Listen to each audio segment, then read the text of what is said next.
साथियों, आज हम भक्तिकाल की शुरुआत कैसे हुई उसके बारे में थोड़ा सा बातचीत करेंगे। और कुछ तथ्य ऐसे हैं जो हमको बार बार या हम याद करते हैं, याद नहीं होते, उसको हम लोग खेल खेल में याद कर लेंगे। कुछ मैं अपने एक्सपीरियंस, कुछ मैं अपनी आइडियाज़ जैसे मैं याद करता हूँ आपके लिए ज़रूर शेयर करूँगा यहाँ पर। तो आइए देर न करते हुए वीडियो को शुरू करते हैं। और हाँ, अगर चैनल पर नए हैं, चैनल को आप ज़रूर सब्सक्राइब करिएगा, बेल आइकन प्रेस कर दीजिएगा। तो देर न करते हुए आइए शुरू करते हैं। इसमें सबसे पहले हम लोग देखते हैं कि भक्ति जो शब्द है वो भज धातु से बना हुआ है। बड़ी सीधी सी बात है। और भक्ति शब्द का उल्लेख सर्वप्रथम श्वेताश्वेतर उपनिषद में मिलता है, इसको आप ध्यान रखेंगे। अब मेन फोकस मैं करूँगा कि भक्ति जो आंदोलन था उसका रीजन, उसका कारण क्या है।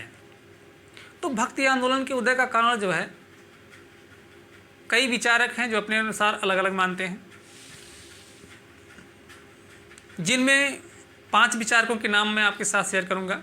सबसे पहले हैं ग्रियर्सन, जॉर्ज ग्रियर्सन, और उसके बाद हैं आचार्य रामचंद्र शुक्ल, उसके बाद हैं हजारी प्रसाद द्विवेदी, उसके बाद हैं गजानन माधव मुक्तिबोध, और लास्ट में 5वें जो दार्शनिक हैं, 5वें जो विचारक हैं, वो हैं डॉक्टर रामविलास शर्मा। इन 5 के बारे में मैं बात करूंगा। इन्हीं को पूछा जाता है, 5 ही स्पेशल हैं, इससे बाहर क्वेश्चन आपसे नहीं पूछा जाता, चाहे जो परीक्षा हो। अच्छा हाँ, एक बात और आपके मन में आ रही होगी कि ये नाम ऐसे कैसे मुझे याद हो गया, क्या मैंने रटा है इनको? नहीं साथियों, कितना रटा जाएगा, रटने से सब कुछ नहीं याद होता, कुछ जुगाड़ लगाना पड़ता है। जैसे मैंने एक जुगाड़ लगाया, बस एक लाइन हमने रटा है, गिरिया हगरे, गिरिया हगरे, गिरिया हगरे, ये लाइन है। अब देखिए ध्यान से, गिरिया हगरे, गिरिया में ग्री से ग्रियर्सन, आ से आचार्य रामचंद्र शुक्ल, हग में हा से हजारी प्रसाद द्विवेदी, और गा से गजानन माधव मुक्तिबोध, और रे से डॉक्टर राम यानी रामविलास शर्मा। ये 5 नाम ऐसे मैंने याद है। तो एक लाइन याद करिए, गिरिया हगरे, और 5 नाम आपको याद होंगे। 5 नाम है, 5 लोगों ने ही अपनी विचारधारा व्यक्त किया है, छठवां कोई नहीं है। तो ये नाम तो ऐसे याद हो गया। अब देखिए इन्होंने भक्ति आंदोलन का रीजन क्या माना, और रीजन भी हम आपको ऐसे देखिए खिलवाड़ में याद करा देंगे दोस्तों। कैसे? देखो, जैसे ग्रियर्सन एक अंग्रेज था, और अंग्रेजों का जो धर्म था, जिसका प्रचार प्रसार करते, वो ईसाई धर्म था। तो ग्रियर्सन ने सीधी सी बात है ईसाईयत की देन माना है। भक्ति आंदोलन को जॉर्ज ग्रियर्सन ने ईसाईयत की देन माना है। याद हो गया, क्या दिक्कत इसमें? ग्रियर्सन अंग्रेज था, अंग्रेज का धर्म ईसाई था, तो जॉर्ज ग्रियर्सन ने ईसाई धर्म, ईसाईयत की देन माना है भक्ति आंदोलन को। याद हो गया। इसके बाद आचार्य रामचंद्र शुक्ल है, राम है, राम श्री राम। और जो लोग राम को पूछते हैं वो लोग अल्लाह को नहीं, जो अल्लाह को पूछते हैं वो लोग राम नहीं, अल्लाह नहीं, क्या हो गया, इस्लाम धर्म। यानी ये दोनों एक दूसरे के विरोधी धर्म है, ऐसा माना जाता है। मेरे कहने का ये की तात्पर्य आपको याद हो जाए दोस्तों, और कुछ नहीं।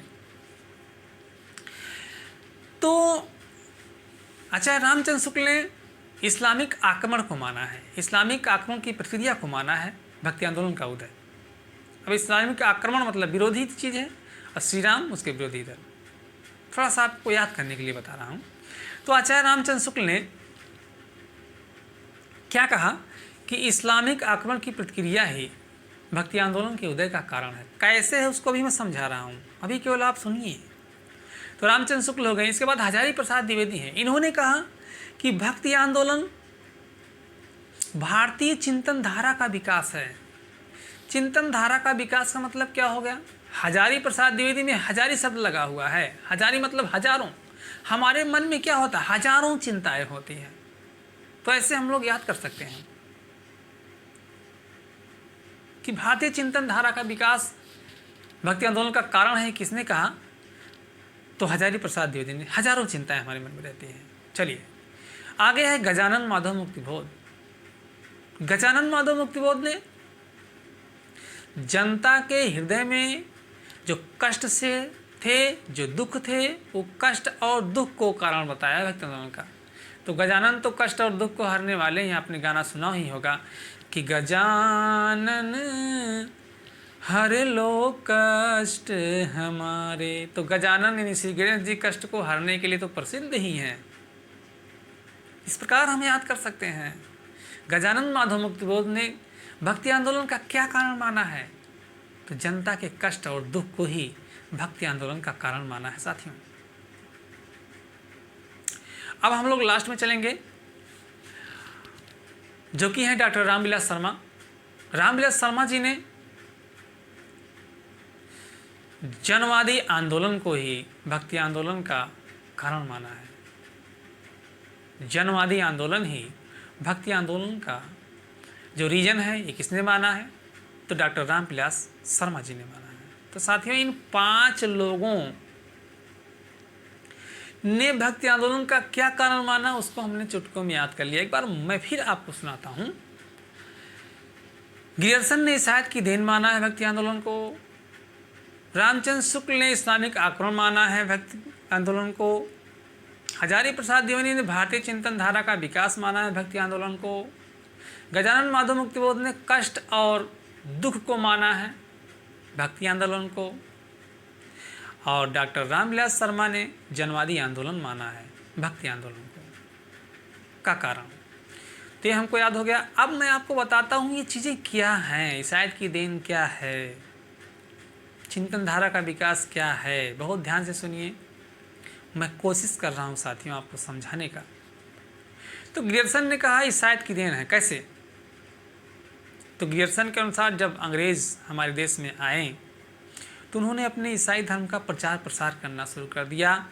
और इसी प्रचार प्रसार को देख करके भारतीयों के हृदय में भी ये भावना उत्पन्न हुई कि हम भी अपने धर्म का प्रचार प्रसार करें, भगवान की भक्ति करके, भगवान की पूजा करके, पूजा पाठ करके। तो यही रीज़न था कि ग्रियर्सन ने कहा कि ईसाईयत की देन है भक्ति आंदोलन। बात करते हैं आचार्य रामचंद्र शुक्ल ने कैसे इस्लामिक आक्रमण को मान लिया।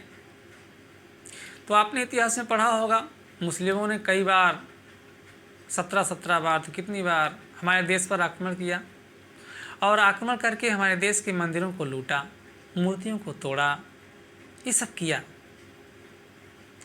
अब इसको देखकर भारतीय जनता सहम गई, डर गई।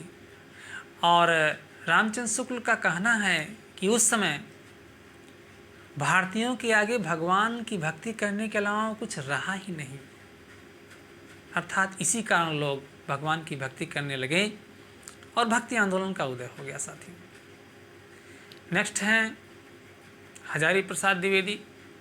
तो इन्होंने माना है भारतीय चिंतन धारा का विकास, यानी भारतीयों के मन में खुद ही ऐसा चिंता, ऐसा धारणा उत्पन्न हुई कि वो भगवान की भक्ति करने लगे और भक्ति आंदोलन का उदय हो गया।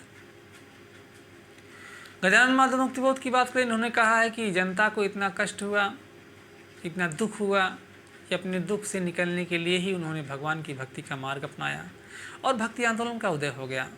और अंतिम में आपने सुना कि डॉक्टर रामविलास शर्मा ने जनवादी आंदोलन माना है कि लोगों के द्वारा उठाया गया ऐसा आंदोलन था जिसमें भक्ति की लहर चारों तरफ देश में फैल गई। तो साथियों, भक्ति आंदोलन का ये शुरुआती फैक्ट था। यहाँ से बहुत क्वेश्चन आता है कि किसने ईसाईयत की देन कहा है भक्ति काल को। तो आप सही कर सकते हैं, अब याद कर सकते हैं, गिरिया हगरे। इससे आपने 5 नाम याद कर लिया। 5 नाम से संबंधित क्या कोटेशन है, क्या उन्होंने कहा है, उसको भी आपने याद कर लिया।